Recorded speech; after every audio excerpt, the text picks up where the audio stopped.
Hello, everyone, and welcome to this podcast on intellectual property rights, which will be referred to as IPR for the rest of this discussion.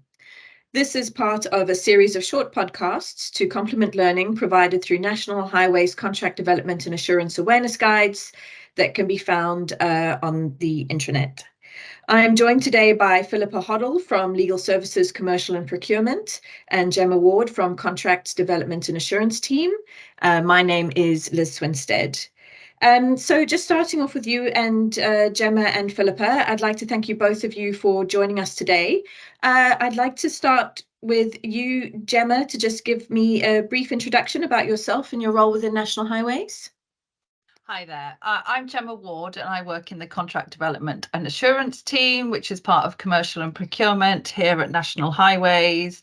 Our team are responsible for developing the model contracts for the NEC contracts that we use in National Highways and developing project-specific forms of contract, which includes drafting for the intellectual property rights. Great, thanks so much. And Philippa? Hi, I'm Philippa Hoddle. I work in the Legal Services Division of National Highways, specifically focusing on commercial and procurement advice. And in so doing, we support Gemma and her team. Great, thanks both so much for being here. I'm going to start with Gemma and I'm going to ask you the simple question. Can you briefly tell us what intellectual property is, please? Of course. So intellectual property, or IP, refers to a broad range of products or property which can include intangible products which are created as a result of intellectual effort for a particular purpose. For example, the creation of a unique design or some new software. And ownership of intellectual property, the right to exploit it, gives rise to rights which are known as intellectual property rights, or IPR. An IPR is a legal term and it gives the owner certain exclusive and non-exclusive rights to use and reuse their IP. So nobody else could copy or use that piece of intellectual property without the owner's permission. And Gemma, why is this important? So it is really important because, say, for a supplier to fulfill our contract, they may need to use existing IP belonging to themselves or another party. So we need to make sure as a client we've got the rights to use that intellectual property on one of our contracts. And intellectual property may also be created during a contract, say if something new or innovative is created. So the contract would need to set out who's going to own any IP created. And who owns IP is really important in a commercial relationship, as the owner is able to exploit that IP and it could have an impact on innovation, value for money, or the size of the market of suppliers available to you, depending on who owns or doesn't own the IP that you need to use. So there are lots of considerations to take into account when you're thinking about the different types of IP that will be used on a project, whether they exist already or may be created during a project, and to think about how you're going to access that IP and who would own it.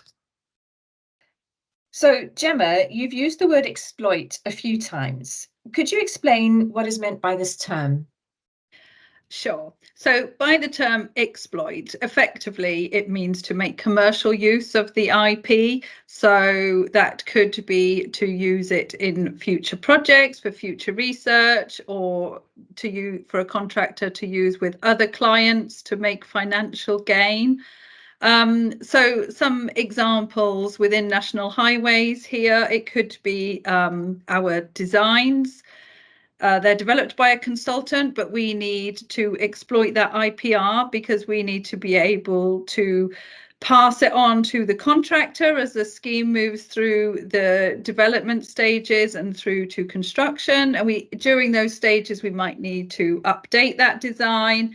as a project progresses. So that's why we need to be able to exploit the IP in that one. Or another example might be on an IT project where we are developing a database for our use, and we would need to be able to exploit that IP going forwards to be able to use the data, pass the data to another contract potentially to recompete the work in future, or we might need to further update and interrogate that data. So the IP here could be foreground IP or a license to use, but we need that to be able to exploit the intellectual property. Have you got anything to add, Philippa? The only thing I've got, Gemma, which might be sort of bring it home a bit, was a case involving Classic FM. And in this particular case, they asked an individual to adapt some existing music selector software to make it suitable for classical music.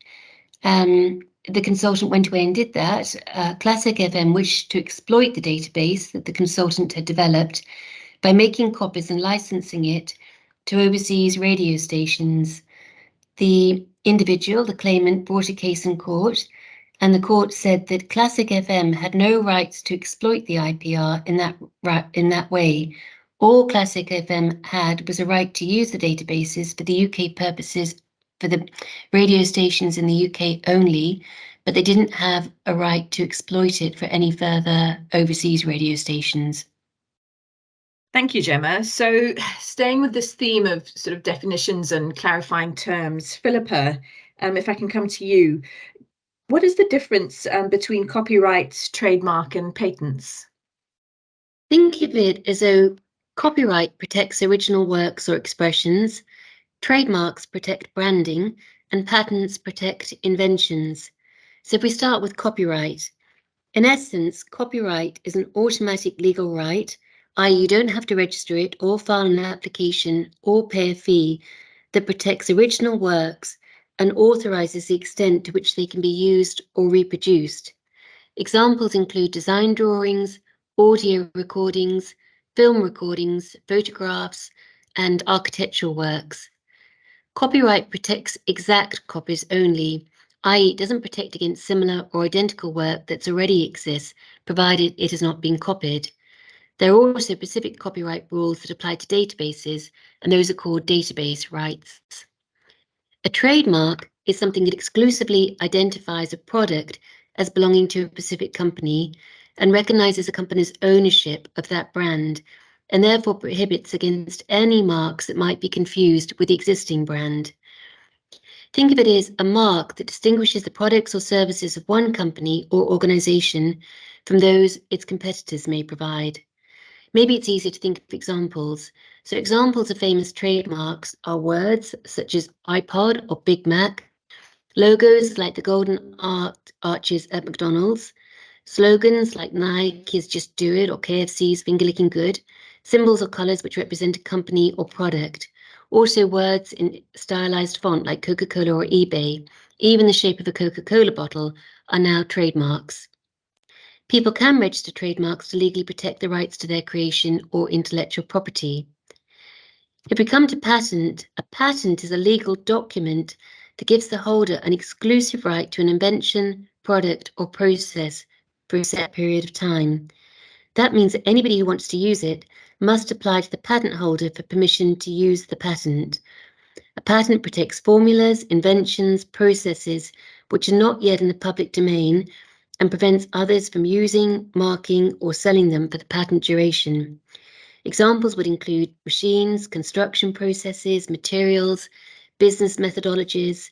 Notable examples are things like the cat's eyes that we use on our roads, the telephone, and even the game Monopoly. Trademarks, patents, or copyrights can apply to a single product. I hope that helps, Liz. Yes, thank you. So just staying with you for a moment then. So is branding the same as a trademark? No, I think it's quite difficult, Liz, actually, but branding is the overall impression or name of a business. It's a process of creating an identity for a product or a company. For example, if you think of National Highways, when we rebranded from Highways England, we don't own that brand. But trademarks are a specific form of intellectual property which creates an identity for that product or company. For example, if you think of Nike, Nike is a brand name, but Nike swoosh, which is that little logo, that's a trademark representing that brand. Gemma, can you explain a bit more about the DFT strategy? Of course. So DFT updated their IPR strategy for their mid-tier and model services contract to have a much wider range of IPR ownership and licensing options. So they have actually adopted 5 options, which range from crown ownership with limited supplier rights through to supplier ownership with crown rights for the current contract holder and broader public sector functions. And the 5th option in their suite was to have an option for gain share of commercializing the IPR function. So within these 5 limbs they have within their strategy, the key thing with all of them, though, is it needs early engagement with the market to understand and test the options and assumptions around IPR, because it's really important to make the right decision about who's going to own what and what kind of license rights you have. So within National Highways, we are going to, in the main, stick with our current position, which is the crown ownership with license provisions for background IPR. But there's the potential for us in future to consider all but the gain share for the right projects. But it's a decision that needs to be made very carefully. Thank you so much to both of you. It's really good to hear all those terms separated out. I think sometimes they're used quite loosely and interchangeably, but they actually mean very specific things. If I could come to you now, Gemma, why do National Highways include intellectual property rights within their contracts? So it's usual in most contracts to have some drafting setting out how IP and IPR would be managed within the contract. It's really important to set out which party would own any new IP being created under the contract at the outset, because this would avoid getting into debates and potential disputes later on. So you need to be clear about who's going to own anything that is new or novel that's created under a contract. So, for example, if we had a contract to develop some new software that we needed and the IP wasn't protected or owned by ourselves, we might then not be able to use that software in future if we hadn't secured the rights to it. So that's one of the key reasons why it's important for us to have some IP drafting in our contracts. We also need to have the right to use any existing IP that may not be ours, so background or third-party IP that we need to use on the contract. So the contract would need to set out our requirements for this in terms of licenses or other rights to use that IP that we need. So, for example, there might be a piece of software that was already created that we need to use to, say, run a traffic model system. So we need to secure the right to use that IP to ensure we're not infringing other parties' IP, which could, obviously IP is a legal issue and that could land us in hot water. And it helps our suppliers and our third parties to ensure that any background IP they own is protected during the use of our contract. So as I said, it's usual to include in a contract some IP so that it's clearly set out who owns what and how it will be managed during the contract. It enables us to protect any IP that we own for future use, and that at the outset of the contract, everyone is clear on where they stand with regards to any background IP or IP that's created. Okay, sounds really important to consider all these aspects really upfront, as well as stay alert to any changes that happen sort of during the course of the work. Gemma, just staying with you then, what is National Highways intellectual property strategy? So Currently and historically, our strategy has been that any IP created under a contract is owned by National Highways or the Crown as Crown ownership. And then background or third-party IP, we would require a perpetual royalty-free license to be able to use that for the purpose of the contract. And the license would be ongoing so that we could use it after the contract if we needed to carry on making use of what was developed or the service that the contract was for. So that has been our strategy up until this point, and actually our license with DFT when we became a company required us to own any IP unless it couldn't be assigned to us or it wasn't value for money to do so. There has been some changes recently. DFT themselves as a central body have moved from the Crown ownership position to adopting a variety of options which range from Crown ownership to supplier ownership. And in National Highways, our default position is still for us to own any IP created, but if the conditions are right for an alternative, then we may consider this in the future. You would need to consider changing from the default position of us owning any IP created under the contract to one where the supplier may own it on a risk-based and proportionate basis, and that needs to be done at the contract and procurement strategy.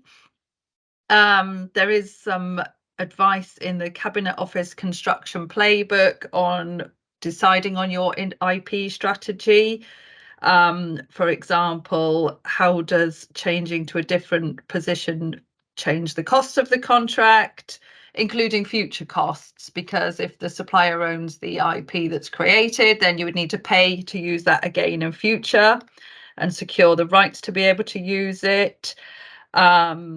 What would the impact on the market be? Because if a single supplier owns the IP, you can only go to them for that in future, so you may limit the market, but on the other side, allowing suppliers to own the IP could encourage innovation. So as I say, currently our strategy is for National Highways to own any IP created. Background and third party obviously rests with whoever owns it, but the potential is there perhaps if the conditions are right for future requirements to adopt a different approach. So, Philippa, what are the typical time limits for copyrights and patents? A patent will last for 5 years. If you want it to stay in force after that, you have to renew the license every year, up to a maximum of 20 years. A copyright will depend on the nature of the works, who authorised the works, when the works were created or published. For example, Crown copyright works, which often we put at the end of our materials, will exist for 125 years from the time of their creation. And we will talk in a moment about how that kind of strategy is translated into model documents. But before we do that, Philippa, I'd like to just come back to definitions a little bit and just ask you about the difference between background and foreground IPR.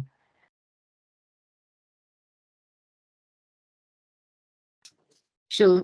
Background intellectual property rights are pre-existing rights owned by the parties before a particular date, or those that are generated independent of the contract. Foreground intellectual property rights are rights that are created during the contract and specifically come about because of the requirements of the contract. For example, documents, reports, or inventions created during a project. There's also third-party intellectual property rights, and those are rights that are owned by an organisation other than our suppliers. The third party's permission would be required to use the intellectual property. It's quite interesting, Gemma's talked about the model services contract, and in the new model services contract, background intellectual property rights and foreground intellectual property rights will now be known as new intellectual property rights and existing intellectual property rights. Okay, if that helps. Great. Yeah, thank you. And now that we're clear on some of those definitions again, and you know, you've provided that link sort of into the model documents, Gemma, you know, what are the requirements within National Highways model documents with regards to IPR? So in CD&A, we own the NEC models, and currently in those, the default position is for National Highways to own any IP created under a contract. So new IPR, foreground IPR, depending on the terminology you're using. Background and third-party IPR, we would require a license to use that, which is for the life of the contract and beyond. So the contract would set out the license terms that we require, and any IP that is created is transferred to us as the client.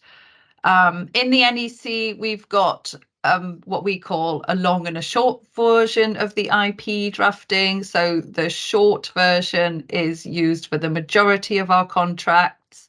It's a simpler form of words, but still based on that client owns anything created.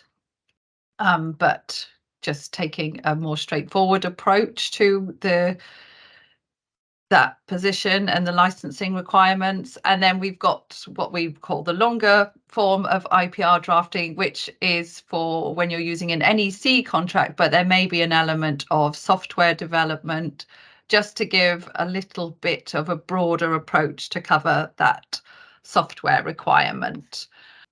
So that's the drafting currently in our models, although, as I said, in future, there may be some alternatives, and you would need to come and consult with CD&A if you've selected one of those at your strategy stage, and we can help develop appropriate terminology for that.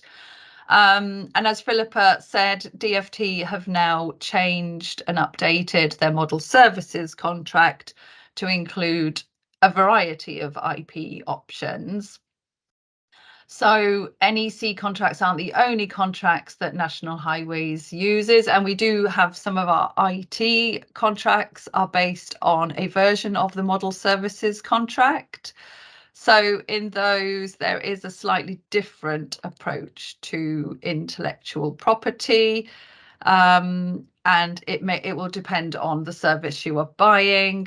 So, for example, if you were buying software as a service, the IP generally sits with the supplier, and we just have a license to use that software as for the duration for which we pay for the service. So really, you're just paying for the service, which is delivered via software. And then on certain contracts, we have more bespoke drafting for our IT contracts and sets out who owns what.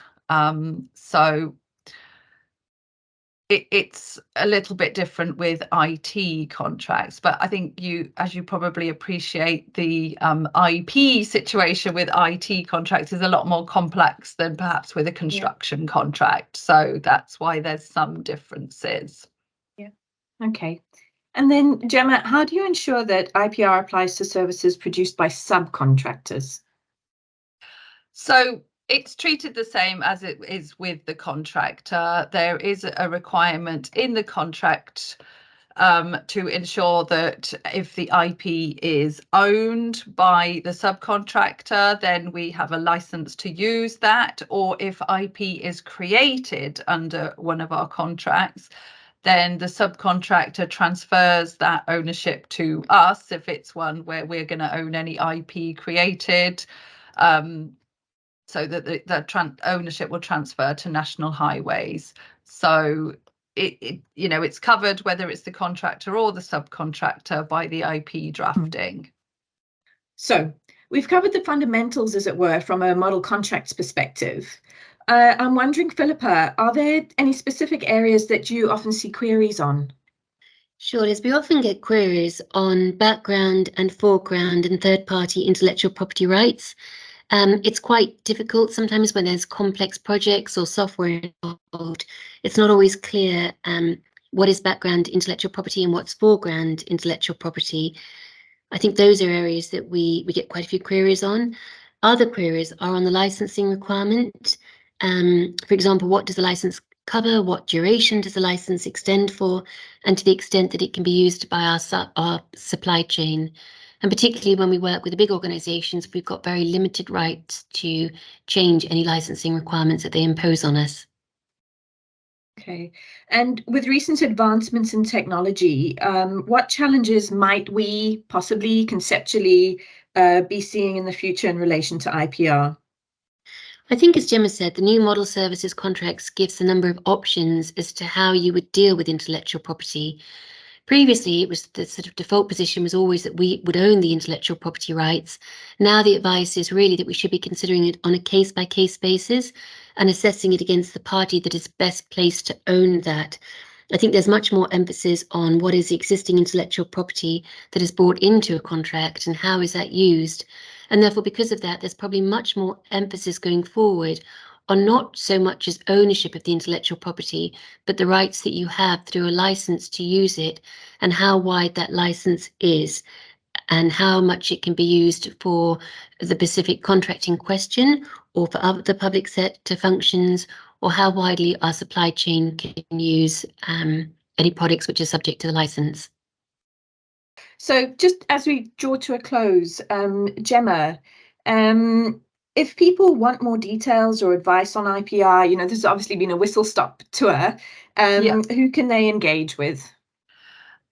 So they can engage with us in CDNA to understand more about the drafting we have and alternatives. Legal services can give a view on any kind of licensing requirements and what you might need there to ensure you've got the right requirements. And certainly for IT contracts, digital procurement team have a lot of experience on using those forms of contract, and they are a good point to touch in with and ask what requirements you might need and points to consider. As we mentioned earlier, there are things like the Cabinet Office playbook has some information on things to consider when you're thinking about your IP strategy. There are things on the DFT portal regarding the model services contract and the new provisions they have for IP there and the options. And generally for things, background information about intellectual property and what it is, the Intellectual Property Office have some guidance notes and things that are available for you to read through. Okay, right. So I think it's worth just signposting to our audience here that links to this podcast and to material mentioned in this discussion will be available in the podcast show notes on the CDNA website. So just to close, I'd just like to really thank you, Gemma, and thank you, Philippa, very much for sharing with us today. This has been the Intellectual Property Rights Podcast. For those who are listening, if you'd like to listen to others in the series, you can search for CDNA podcasts on the e-learning platform, where you'll find a list of all the available podcasts. Thanks very much for listening.